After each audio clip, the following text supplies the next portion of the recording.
Градоначалникот на Демир Хисар Маријанче Стојановски, кој на видео снимка им се заканува на вработени во училиште дека ги прислушкува нивните телефонски разговори, бил пуштен да си оди дома откако во полиција дал исказ дека снимката е стара.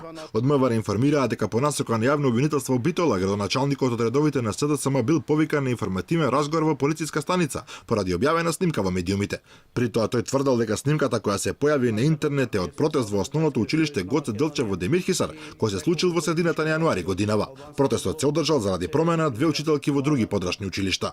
Заборавате дека во МВР работи, заборавате дека ги слушам сите телефонски јавувања, одење од куќи и така натаму. Значи се признавате дека На снимката јасно се гледа дека Стојановски своите закани ги изнесува во присуство на деца, што е дополнителна околност на негова штета, а од МВР за сега не објаснуваа дали утврдиле дека тој навистина неовластено прислушкувал и на кој начин го правел тоа. Се поставува прашање дали неговиот исказ дека снимката е направена во јануари всушност значи дека ја признава нејзината веродостојност, бидејќи е потполно неважно во кој период од неговиот мандат тој ги упатувал експлицитните закани. Стојановски е пуштен да си оди дома, а во врска со овој случај МВР најави дека ќе повикува на разговор повеќе лица.